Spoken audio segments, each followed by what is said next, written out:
নমস্কার, আমি মৌমিতা। আমার কবিতা পাঠ চ্যানেলে আমার সকল শ্রোতা বন্ধু এবং দর্শক বন্ধুকে আন্তরিক শুভকামনা জানিয়ে আজকের গল্প পাঠ শুরু করছি। আজ আমি আপনাদেরকে পড়ে শোনাব হরিনারায়ণ চট্টোপাধ্যায়ের লেখা ছোট গল্প সাপিনী। শুনতে থাকুন আজকের গল্প সাপিনী।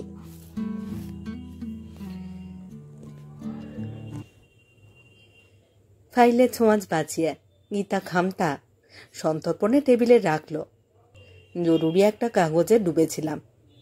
কোন রন্ধ্রপথে গুদামজাত মাল রাতারাতি পাচার হচ্ছে তারই অনুসন্ধানে ব্যস্ত। উপায় একটা বের করতে পারলে গুদামের মালই শুধু বাঁচবে না, নিজের সম্মানটাও বাঁচবে।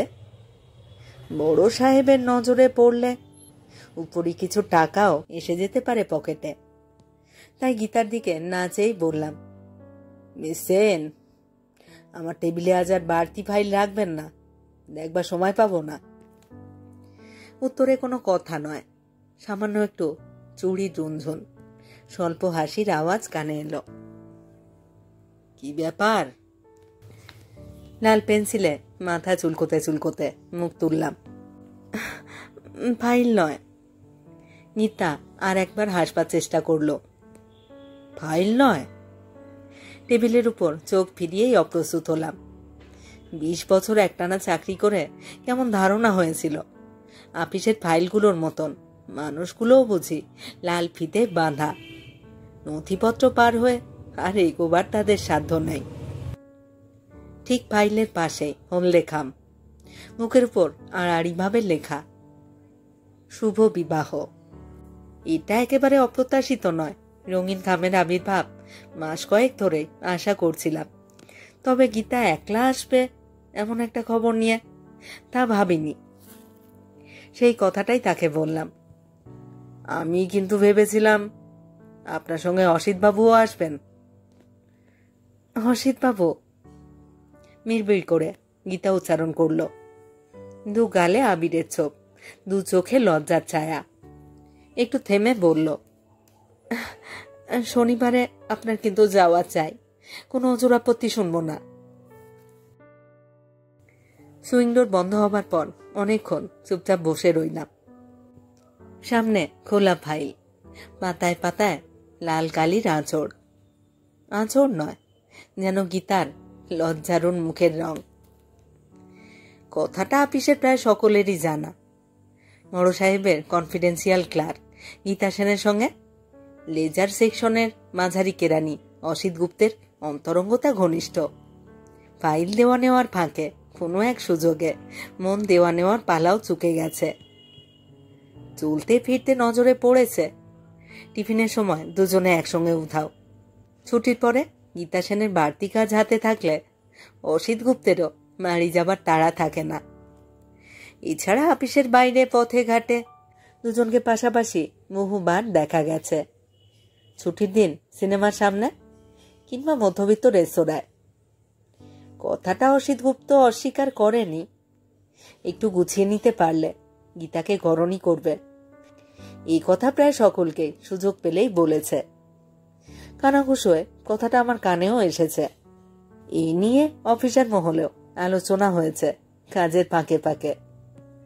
নিরস নিরেট কাগজের স্তূপের চাপে স্যান্ডউইচ মন আইসক্রিম দেহন করবার আনন্দ পেয়েছে এমন রসালো ব্যাপারে। অবশ্য গীতা সেনের পাশাপাশি অসিত গুপ্তকে কেমন বেমানান ঠেকেছে। এমএ পাশ করা ঝকঝকে মেয়ে গীতা, দু চোখে উদ্যত তলোয়ারে শানিত দীপ্তি, চলনে বলনে আভিজাত্যের ছাপ, ফাঁপানো খোপা থেকে হাই হিল জুতোটি পর্যন্ত কেতা দুরস্ত। অথচ অসিত গুপ্তের দেহে সৌন্দর্যের ছিটে ফোঁটা নেই। রং চাপা, কপালও পাথর চাপা।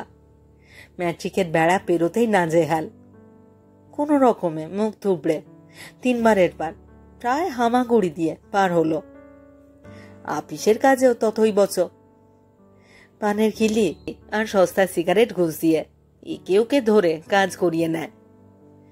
8 বছরে তাই 78 টাকাতেই আটকে রইল, এক পাও এগোলো না। প্রেমের দেবতার চোখের বালায় নেই, আন্দাজে যাকে তাকে ছুঁয়ে দেন আর জোর বাঁধেন। নয়তো ওদের দুজনে এমন একটা সম্পর্ক কি করেই বা গড়ে উঠল। সবাই ভেবেছিল বাইরের চেহারার যেটুকু ঘরমিল সেটুকু বোধ হয় ওরা অন্তরের সম্পদে পুষিয়ে নিয়েছে।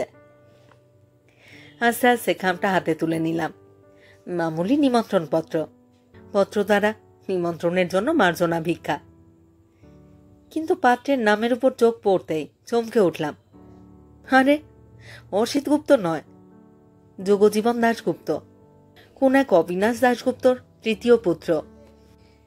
নিমন্ত্রণপত্র হাতে করে অনেকক্ষণ বসে রইলাম চুপচাপ। সেই জন্যই বুঝি অসিতের আসা সম্ভব হয়নি গীতার সঙ্গে। কিন্তু আসল ব্যাপারটা কি? অর্ধশিক্ষিতা অসূর্যম্পর্ষা মেয়ে নয় গীতা, যে বাপ মা জোর করে যার হাতে তুলে দেবে তারই গলায় মালা দেবে সে। ঘুমটা টেনে হাঁটি হাঁটি পাপা করে তারই পিছন পিছন গাড়িতে গিয়ে উঠবে। চাকুরে মেয়ে, কাজেই অর্থনৈতিক স্বাধীনতা তো আছেই, বুকের বলও রয়েছে পুরো মাত্রায়। অসিত গুপ্তকে গ্রহণ করার পক্ষে তবে বাধাটা কোথায়? কিছুক্ষণ পরে নিজের উপরই রাগ হলো। কোথায় কে কাকে ছেড়ে দিয়ে কাকে বিয়ে করছে সেই ভাবনা ভাবতে গিয়ে আপিসের কাজে গাফিলতির কোনো মানে হয় না। স্ত্রীলোকের চরিত্র দেবতাদেরও অজানা, আমি তো কোন ছাড়। মাথা নিচু করে আবার ফাইলে মনোনিবেশ করলাম। কিন্তু কালির আঁচড় লেপে মুছে একাকার। চোখের সামনে অসিতার গীতার অস্পষ্ট কাঠামো, মৃদু গুঞ্জন, টুকরো হাসির ছিটে। কাঁটায় কাঁটায় 5টা বাজে উঠে পড়লাম ফাইল গুছিয়ে। সকাল সকাল বাড়ি যাবার কোনো তাড়া নেই। ঘর অনিহীন ঘর, ছেলেপুলের পালাই নেই। জীবনের মাকু আপিস আর বাড়ি, এই 2 টানা পড়েনে সীমিত। বাড়তি বিলাসিতাও কিছু নেই। চেম্বার থেকে বাইরে বেরিয়ে দাঁড়িয়ে পড়লাম। আপিস খালি। 5টা বাজার প্রায় সঙ্গে সঙ্গে, সবাই উধাও। কেবল কোণের দিকে গীতা সেন চুপচাপ বসে রয়েছে, 2 গালে 2 হাত, বেশ একটু অন্যমনস্ক। একেবারে কাছে গিয়ে দাঁড়াতেই হুঁশ হল। কি ব্যাপার, বসে রয়েছেন? গীতা ম্লান হাসল। আপনার জন্যই অপেক্ষা করছি। আমার জন্যে? হ্যাঁ, দয়া করে যদি একটু লিপ দেন, নিউ মার্কেটে নামবো। ট্রামবাসের যা অবস্থা, ঘন্টা 1.5 ওঠা কিছুতেই সম্ভব নয়। বড় সাহেব মাদ্রাজে, নয়তো গীতা দরকার হলে তার গাড়িতেই যায়। এগোতে এগোতে বললাম, আসুন। ড্রাইভারের হাতে গাড়ি ছেড়ে দিয়ে পিছনের সিটে বসলাম গীতার পাশাপাশি।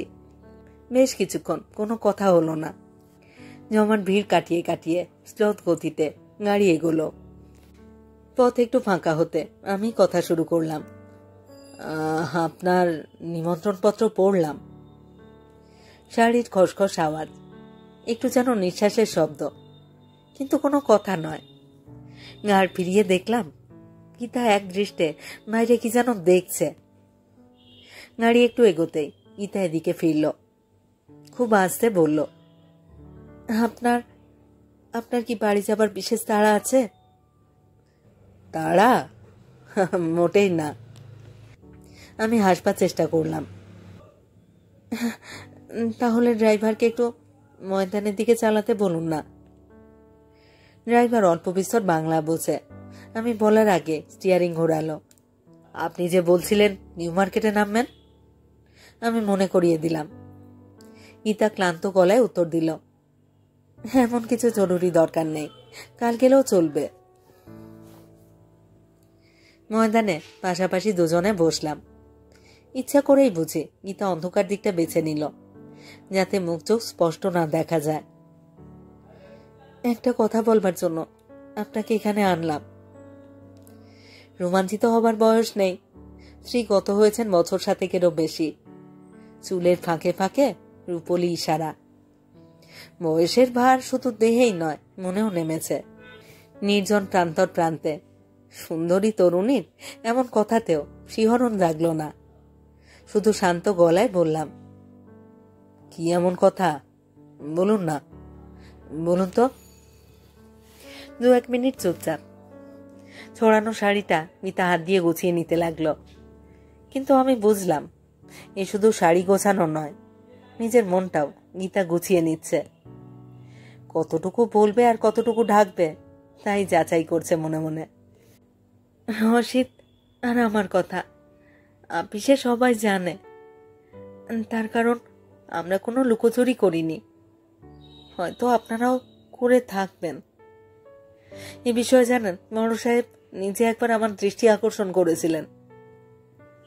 বড় সাহেব? হ্যাঁ, মিস্টার রামানুজম। অসিত যে কোনো অংশে আমার যোগ্য নয় আভাসে সে কথা আমাকে বোঝাতে চেয়েছিলেন, কিন্তু এসব ব্যাপারে বাইরের রূপটা কিছুই নয়, তা তো জানেন। আমি অবশ্য এমন কিছু একটা আন্দাজ করেছিলাম, অন্তরের রূপ। কথার মাঝখানেই বাধা পেলাম। গীতা বলতে শুরু করলো, অন্তরের রূপ বলে কি বোঝাতে চাইছেন আমি জানি না। যদি দয়া, মায়া, মহানুভবতা এসব বোঝাতে চেয়ে থাকেন, তাহলে অন্তরের রূপের দিক থেকে অসিত একেবারে নিঃস্ব। সপ্তাহে 3 দিন সিনেমা দেখা আর সস্তা রহস্য উপন্যাস পড়া মন, সংস্কৃতির চাপ এর চেয়ে বেশি নয়। বুদ্ধিমত্তার দৌড় যে কতটা তা আমার চেয়ে আপনাদেরই বেশি জানবার কথা। অসিতের পার্সোনাল ফাইলের পাতা উল্টালেই সবই ধরা পড়বে। এদিক দিয়ে মেয়েদের আকৃষ্ট করবার মতো কোনো সম্পদ অসিতের কিছুই ছিল না। গীতা একটু থামল, চোখ ফিরিয়ে এক দৃষ্টে রাস্তার আলোর দিকে চেয়ে রইল কিছুক্ষণ। তারপর বলল, আচ্ছা, অসিতের হাতে কালো মতন একটা বাক্স বোধহয় লক্ষ্য করে থাকবেন। সাধারণত কে কি বাক্স নিয়ে অফিসে যাওয়া আসা করে সেটা আমার নজরে পড়বার কথা নয়, কিন্তু অসিতের হাতের বাক্স দৃষ্টি আকর্ষণ না করে পারে না। বায়স কৃষ্ণ রং, বেশ শৌখিন বাক্স। সেটা সব সময় তার টেবিলের উপর থাকত। মাঝে মাঝে অফিসের মাঝখান দিয়ে চলাফেরা করবার সময় চোখে পড়েছে। হ্যাঁ, লক্ষ্য করেছি। টিফিন আনবার জন্য অমন চকচকে বাক্স বড় একটা কেউ ব্যবহার করে না। ওটা টিফিনের বাক্স নয়, আমি প্রথম প্রথম তাই মনে করতাম। ওটাতে বাঁশি থাকতো। অসিত জানেন, চমৎকার বাঁশি বাজাতে পারত। বাঁশির বাক্স? অসিতকে চাকরিতে আমি ঢোকাই। ওর দাদা এক সময় আমার বিশেষ বন্ধু ছিল। সেই সূত্রে পরিবারের অন্য সকলের সঙ্গেও আমার আলাপ ছিল। অসিত নামকরা বুদ্ধি পরিবারের ছেলে, পুরনো বংশ। একসময় খুব জমজমাট ছিল, জমি প্রজা সব মিলে মাঝারি জমিদার। এখন অবশ্য নামেই তালপুকুর, ঘটি তো ডোবেই না, পুকুরও মজে ডোবার পর্যায়ে দাঁড়িয়েছে। থাকবার মধ্যে বাড়িটা সম্বল, তাও রং উঠে পাঁচড়া সর্বস্ব। ফাটল শুধু পরিবারের লোকজনের মধ্যেই ধরেনি, বাড়িটা চারিদিকেও ধরেছে। লেখাপড়ার বালাই নেই ও বাড়িতে, গান বাজনা তাসপাশাতেই বিভোর। তবু ওরই মধ্যে অসিতই তবু ম্যাট্রিকের দরজা পার হয়েছে। কাজেই এমন এক বাড়ির ছেলে মাসির বাক্স বগলে করে অফিসে আসবে, এতে বিস্মিত হবার মতন এমন কিছুই ছিল না। সেই কথাই গীতাকে বললাম। গোবিন্দপুরের গুপ্ত পরিবার বেশ নাম করা, তা বোধহয় জানেন। ওদের বংশে গান বাজনার চর্চাটা খুব আছে। অসিতের বাবা নিজেও বেশ ভালো গাইয়েছিলেন, বিখ্যাত ধ্রুপদী। 10খানা গায়ের মধ্যে গানের আসর বসলে তার ডাক আসত। অসিতের দাদাও ভালো সেতারই ছিল, অল্প বয়সে মারা না গেলে আরো নাম করতে পারত। ওদের পরিবারের সঙ্গে আমার একসময় বেশ হৃদ্যতা ছিল। তা জানি, সেই জন্যেই এসব কথা বলবার জন্য অফিসের অন্য সবাইকে ছেড়ে আপনার কাছেই এসেছি। অসিত আপনাকে খুব মান্য করে, এই কথা বহুবার আমাকে বলেছে। কলকাতা শহরে বাঁশি বাজিয়ের অভাব নেই। জলসা রেডিওর কল্যাণে সময় অসময় বাঁশির সুর কানে আসে, কিন্তু সে সুর মানুষের হৃদয়তন্ত্রীতে মোচড় দেয় না, রক্তের প্রতি বিন্দুতে সাগরের কল্লোল আনে না এমন ভাবে। ইডেন গার্ডেনের নির্জন কোণে, দক্ষিণেশ্বরের ফাঁকা মাঠে বহুবার বহুবার অসিত বাঁশি বাজিয়েছে, মানুষকে পাগল করা এমন সর্বনেশে বাঁশি আমি আর কোনোদিনও শুনিনি। থেমে থেমে হাঁপিয়ে হাঁপিয়ে ইতা কথাগুলো বলল। মুখে আলো ছায়ার আলপনা, স্পষ্ট কিছু দেখবার উপায় নেই, কিন্তু আন্দাজে বুঝলাম বিস্ফারিত দুটি চোখ গভীর নিঃশ্বাসের ছন্দে যৌবনপুষ্ট বুক ওঠানামা করছে। আসন্ন সন্ধ্যার ঝিরঝিরে বাতাস গাছের পাতায় স্পন্দন তুলেছে, বটার পাকুড়ের পাতায় পাতায় শিরশিরানি ভাব। সেই মর্মর ধ্বনির মধ্যেই গীতা বুঝি অসিতের বাঁশির আভাসই পেল। কথা বলবার মুখেই বাধা পেলাম। গীতা বলতে শুরু করল, মন ভুলাবার মতো আর কোনো সম্পদ অসিতের নেই, কিন্তু এই এক বাঁশির সুরে আমি নিজেকে হারালাম। আপনি কথাটা বিশ্বাস করবেন কিনা জানি না, বাঁশি শুনতে শুনতে আমি পরিবেশ ভুলেছি। নিজের আলাদা সত্তা তলিয়ে গেছে সে সুরের মূর্ছনায়। মনে হয়েছে জানেন, এই বাঁশি যুগ যুগান্তর ধরে শোনা যায়, ক্লান্তি আসে না। আমার মধ্যে সুর পাগল এক সাপিনী বুঝি ঘুমন্ত ছিল। সুরের ঝংকারে সে ফনা তুলে দাঁড়ালো। আশ্চর্য, আমি বিষয় প্রকাশ করলাম। আপিসে ছোটখাটো উৎসব প্রায়ই হয়েছে, যন্ত্রসঙ্গীতের আয়োজনও ছিল, কিন্তু অসিতকে কোনোদিন বাঁশি বাজাতে তো শুনিনি। এটা আমারও আশ্চর্য লেগেছে, আর আমি অসিতকে এই কথা জিজ্ঞাসাও করেছি অনেকবার। প্রথম প্রথম সে আমার প্রশ্ন এড়িয়ে গিয়েছে, কিন্তু পরে বলেছে আমাকে লোকের ভিড়ে কিছুতেই সে বাঁশি বাজাতে পারে না। কয়েকবার চেষ্টাও করেছে বন্ধু বান্ধবদের সামনে, কিন্তু কিছুতেই পারেনি। প্রাণপণে ফোঁ দিয়েও সুর তুলতে পারেনি বাঁশিতে। অস্ফুট একটা আর্তনাদ তুলে থেমে গিয়েছে বাঁশি। গীতা থামল। মুখ দেখে মনে হলো এসব কথা বলতে যেন ওর ভারী কষ্ট হচ্ছে। এসব কথা বলতে যখন আপনার কষ্ট হচ্ছে তখন থাক না, আমি অনুনয় করলাম। কষ্ট? গীতা ম্লান হাসল।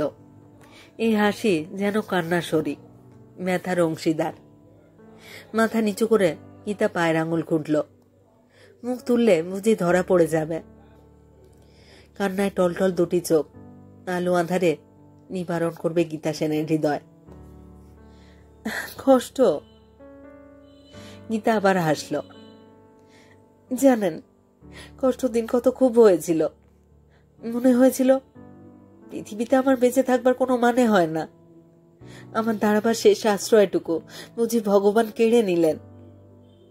মনকে বুঝিয়েছি, নিজেকে কাঠগড়ায় দাঁড় করিয়ে শক্ত শক্ত সওয়াল করেছি যখন ব্যারিস্টারের মতন। অনেকটা ধাতস্থ হয়েছি। তা না হলে আজকে এমন একটা খাম আপনার টেবিলে রাখবার কোনো সুযোগই হতো না। খামটা খুলে কিন্তু আমিও বেশ একটু আশ্চর্য হয়ে গিয়েছিলাম। আপনাদের ছাড়াছাড়ি হবার কি কারণ হতে পারে বলুন তো? আমার কথার সঙ্গে সঙ্গে গীতা নিজের মণিবন্ধে বাঁধা ঘড়িটার দিকে নজর দিল। বলল, আপনার বোধহয় দেরি হয়ে যাচ্ছে। অযথা অনেকখানি সময় নষ্ট করলাম, মাফ করবেন। চলুন ওঠা যাক। গীতা উঠতেই বাধা দিলাম। তার মধ্যে নিজের ঘড়িটাও দেখে নিয়েছি, 6:30। অন্যদিন এমন সময় আপিসেই বসে থাকি, চারধারে ফাইল আর নথিপত্রের প্রাচীর সাজিয়ে। নিজেকে অপরাধী বলে মনে হলো। এমন অধৈর্য হওয়া অনুচিত। ডালিমের দানা একটি একটি করে ছাড়ানোর মতো গীতা সেন নিজের গোপন কাহিনী উন্মোচিত করছে ধীরে ধীরে, বিন্দু বিন্দু রক্তক্ষরণের সামিল। আমি শুধু উপভোগ করছি সে মর্মন্ত দুপাখ্যান। চোখের সামনে আবর্তিত হচ্ছে সেলুলয়েডের রোল। দামি আসনে হেলান দিয়ে আমি কেবল রসা সাধনে ব্যস্ত। কিছু মনে করবেন না, আমার মোটেই তাড়া নেই। আমি ভাবছিলাম আপনি হয়তো পরিশ্রান্ত, এসব কথা বলতে আপনার ক্লান্তি আসছে। গীতা উঠে দাঁড়ালো, হাত দিয়ে শাড়ির ভাঁজে ভাঁজে আটকে থাকা ঘাসের টুকরোগুলোকে ঝেড়ে ফেলল। তারপর বলল, একটা কাজ করা যাক, রাস্তার ওপারে রেস্তোরাঁয় গিয়ে না হয় বসা যাক। গলাটা শুকিয়ে আসছে, আপনার আপত্তি নেই তো? বিন্দুমাত্র না। আমি উঠতে উঠতে উত্তর দিলাম। রাস্তার ঠিক উল্টো দিকে রেস্তোরাঁ, নিয়ন বাতিতে উজ্জ্বল। পর্দা ঢাকা এক কামরায় দুজনে বসলাম মুখোমুখি। এবার আর আলো আধারে রহস্য নয়, অত্যুগ্র দীপ্তিতে সবকিছু স্পষ্ট, সবকিছু নির্বারিত। চোখের জল গীতা সেন কোন ফাঁকে মুছে ফেলেছে, কিন্তু গালে চিকচিক করছে জলের ধারা। 2 কাপ চায়ের অর্ডার দিয়ে তৈরি হয়ে নিলাম। 2 কনুইয়ে ভর দিয়ে গীতা ঝুঁকে বসেছে আমার দিকে। ছোটখাটো অসুবিধা, সংকোচের কাঁটা, তার সব পার হয়ে গেছে। কাহিনী বিবৃত করতে আর বুঝি তার কোনো জড়তা নেই। নিজেকে আমি বারবার বুঝিয়েছি জানেন, কতবার প্রতিজ্ঞা করেছি কোনো সম্পর্ক রাখবো না অসিতের সঙ্গে। ইচ্ছা করে 5টার পরে ফাইলের সুপ নিয়ে বসেছি নিজেকে আড়াল করে। কিন্তু ছুটি হবার সঙ্গে সঙ্গে কানের কাছে বাঁশির সুর শুনেছি, পিলু কিংবা আড়ানা, অসিতের দুটি প্রিয় সুর। কাজে মন বসেনি আমার। ফাইলের পাকে পাকে নকশা কাটা একটা কালো বাক্স ভেসে উঠেছে চোখের সামনে। হাজার চেষ্টা করেও ঠিক রাখতে পারিনি নিজেকে। কাগজপত্র সরিয়ে পাশে রাখা স্যাচেলটা তুলে নিয়ে বাইরে গিয়ে দাঁড়িয়েছি। দরজার সামনেই অসিত, হাতে সেই সর্বনেশে বাক্স। আমাকে দেখেই এক মুখ হাসি। বলেছে, ছুটির পরে মানুষ যে কি করে কাজ করে তাই ভাবি। 5টা বাজলেই আমি তো কলম ছুঁই না। 5টার আগেও যে অসিত কলম বিশেষ ছয়, কাজ দেখে অবশ্য এমন মনে হয় না। কিন্তু সেই কথা তুলে লাভ নেই, তর্ক করে কোনো সুবিধা হবে না। ওর হাতের কালো বাক্সে বাঁশি নয়, যেন আমার মনটাকেই অসিত বন্দি করে রেখেছে। তাই দ্রুত পায় অফিস থেকে বেরিয়েছি। গঙ্গার ধারে কিংবা ময়দানের জনবিরল জায়গায় কখন দুজনে পাশাপাশি বসবো, সাপুরের বাঁশির সুরে কখন হারিয়ে ফেলবো নিজেকে। গীতা আবার একটু থামল। চায়ের সরঞ্জাম টেবিলে এসে পৌঁছেছে। চা তৈরি করে আমার দিকে একটা কাপ এগিয়ে দিয়ে বলল, নিন, আপনার, আরম্ভ করুন। গীতা আবার শুরু করলো নিজের চায়ে মার কয়েক চুমুক দিয়ে। জানেন, মাসখানেক আগের ব্যাপার। দক্ষিণেশ্বর রেল লাইনের ধারে বসে অসিত বাঁশি বাজাচ্ছিল। হঠাৎ কাশি শুরু হলো, 2 হাতে বুক চেপে প্রাণান্তকর কাশি, চোখে দেখা যায় না। কাশতে কাশতে এইখানে গীতা ফুঁপিয়ে কেঁদে উঠল। স্থান কাল ভুলে শাড়ির আঁচল মুখে চেপে টেবিলে মাথা রাখল। আমার অবস্থা কাহিল। এতটা নাটকীয়তার জন্য প্রস্তুত ছিলাম না। তাছাড়া এখনই বিহারা চায়ের সরঞ্জাম নিতে আসবে, এমন একটা ব্যাপার দেখে হাসবে মুখ টিপে টিপে। শুনুন, স্থির হন, আমি আস্তে আস্তে বললাম। গীতা স্থির হলো প্রায় সঙ্গে সঙ্গেই। আঁচল দিয়ে চোখ মুছে সোজা হয়ে বসে বলল, মাফ করবেন, লেখাপড়া শিখেছি, পুরুষদের পাশাপাশি বসে চাকরিও করছি, কিন্তু কোথায় যেন একটা ঘোমটা থাকা মেয়ে ছেলে লুকিয়ে রয়েছে। সুযোগ পেলেই মাথা চাড়া দিয়ে ওঠে, মায়া কান্না শুরু করে। কথা শেষে গীতা হাসল, নিস্তেজ অ্যানিমিক হাসি। প্রথমটাই আমার ধারণা হয়েছিল গলাটা সম্ভবত চিড়ে গিয়েছে, কিন্তু ডাক্তার বলল তা নয়। অসিতার জীবনে কোনোদিন বাঁশিতে ফোঁ দিতে পারবে না, অসুখ সেরে গেলেও নয়। ওষুধপত্রের ব্যবস্থা করে অসিতকে বাড়ি পৌঁছে দিলাম। নিজে সারাটা রাত ছটফট করলাম বিছানায়। পরের দিনই সকালে জানাশোনা আরো 2-1 ডাক্তারের কাছে গেলাম। সব বললাম খুলে, কিন্তু সকলেরই এক কথা, বাঁশি ছুঁতে পারবে না অসিত, এ জীবনে নয়। ভেবে দেখুন তাহলে কি রইল আমার? বাঁশি যদি না ছুঁতে পারল অসিত, তাহলে ও তো অতি সাধারণ, আমাকে আকৃষ্ট করবার মতো কোনো সম্পত্তি রইল না ওর। হাজার হাজার রূপহীন নির্গুণ কেরানির মধ্যে ও একজন। আপনার বোধহয় স্মরণ থাকতে পারে, কিছুদিন আগে আমি 3-7 জন্য ছুটি নিয়েছিলাম শরীর খারাপের অজুহাতে। কিন্তু শরীর আমার একটুও খারাপ হয়নি, মনটা ভেঙে গিয়েছিল। অসিতকে ভোলা মানে আমাকে যে সবকিছু ভুলতে হবে। এক আপিসে যাওয়া আসা করব, মুখোমুখি দাঁড়াবো অসিতের, কোথাও হয়তো বলবো, অথচ মন থেকে মুছে ফেলবো ওর স্মৃতি। না না, এ সম্ভব নয়। বলা যায় না, বাঁশি না বাজালেও হয়তো কালো বাক্সটা সঙ্গে নিয়ে অসিত ঘোরাফেরা করবে, আর সুরের নেশা জাগবে আমার মনে। বাঁশি বাজাবার অন্যায় অনুরোধ করবো অসিতকে।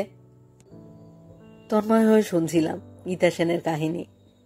কেমন খটকা লাগলো, এ কেমন ভালোবাসা! মানুষটাকে বাদ দিয়ে শুধু তার সৃষ্ট সুরের চালে বাঁধা পড়তে পারে কেউ? প্রেমাস্পদের বিপদের সময় এমন করে কেউ পিছিয়ে যেতে পারে? গীতা উঠে দাঁড়ালো, বলল, চলুন, আর নয়, আপনার অনেকখানি সময় বৃথা নষ্ট করলাম। উঠে দাঁড়ালাম, গাড়িতে উঠে বললাম, অসিত আপনার বিয়ের কথা জানে বোধ হয়। গীতা কিছুক্ষণ এক দৃষ্টে আমার দিকে চেয়ে রইল, তারপর মাথা নেড়ে বলল, না, আমি তাকে বিয়ে করতে পারবো না, সেটুকুই শুধু বলেছি। যুগজীবন বাবু, মানে যাকে বিয়ে করছি। গীতা একটু মুখ নিচু করল, তারপর সব দ্বিধাদ্বন্দ্ব কাটিয়ে উঠেছে এমনই ভাবে বলল, জানেন, যুগজীবন বাবু বিপত্নিক, বয়সও প্রায় 50-এর কাছাকাছি। আমার কাকার বন্ধু, ছুটিতে কলকাতায় এলেই আসেন আমাদের বাড়িতে। আবে ভাবে আলাপে আচরণে আমার প্রতি বেশ একটু দুর্বলতাও প্রকাশ করেছেন। আড়ালে আবডালে 2-1 নিবেদনও করেছেন নিজেকে। আগে আগে এড়িয়ে গিয়েছি, তাকে আমল দিইনি। কিন্তু এবার তার আসবার খবর পেয়ে আমি নিজে গিয়েই দেখা করেছি তার হোটেলে। শুধু বিয়েতে সম্মতি নয়, 3ক্ষণও সব ঠিক করেছি। আপনি নিজে? গীতা ম্লান হাসল, খরচ তো আমার নিজেরই। কিছুক্ষণ সব চুপচাপ, মোটরের যান্ত্রিক শব্দ, মাঝে মাঝে হর্নের আওয়াজ। বলুন, এছাড়া আমি কি বা করতে পারতাম? নিজের মনকে যখন আমি নিজেই বিশ্বাস করে উঠতে পারছি না, তখন অসিতকে কেমন করে বিশ্বাস করব? যদি অফিসের ছুটির পরে আমার মুখোমুখি এসে দাঁড়াতো অসিত, কি করে আমি তাকে ফিরিয়ে দেব? এই প্রশ্নের উত্তর আমার জানা নেই। 45 বছরের জীবনে এমন ঘটনার সম্মুখীন হয়েছি কোনোদিন, এমনও মনে পড়ল না। আমি কিছু বলবার আগে গীতা কথা বলল, যোগজীবন বাবু বোম্বাইতে বড় চাকরি করেন, আমি বিয়ের পরে সেখানে চলে যাচ্ছি। বোম্বাই? সশব্দে মোটর থেমে গেল। অপরিসর গলির মধ্যে গীতার বাড়ি, গাড়ি সেখানে যাবে না। সাবধানে দরজা খুলে গীতা নেমে গেল। রাস্তায় দাঁড়িয়ে বলল, আমি বড় সাহেবের কাছে পদত্যাগপত্র দিয়েছি। মিস্টার রামানুজম ফিরে এলেই যাতে মঞ্জুর হয় তাড়াতাড়ি, দয়া করে সে চেষ্টা করবেন। চলতে চলতে কি ভেবে গীতা ফিরে দাঁড়ালো। মনে করে শনিবার কিন্তু ঠিক চলে আসবেন। আমি উত্তর দিলাম না। গীতা এগিয়ে এসে মোটরের জানলার কাছে ঘেঁষে দাঁড়ালো, ধীর গলায় বলল, আমার সম্বন্ধে আপনি কি ভাবছেন আন্দাজ আমি করতে পারছি। আপনাকে তো আগেই বলেছি, আমার মনে কোথায় একটা সাপিনী লুকিয়ে আছে। বাঁশি থামতে সাপুরের হাতে ছোবল দিতে সে দ্বিধা করে না। সাপিনী? চমকে মুখ তুলে চাইলাম। দ্রুত নিঃশ্বাসের শব্দ, এলোমেলো চুলের রাশ, আধো অন্ধকারে গীতা সেনের চোখ দুটো চিকচিক করে জ্বলছে। কিন্তু সাপিনীর প্রতিহিংসার বন্যী নয়। দু চোখে অসহায়া মানবীর আর্ত আকুতি। প্রিয়জনকে হারাবার বেদনায় দুটি চোখ বেদনা মেদুর।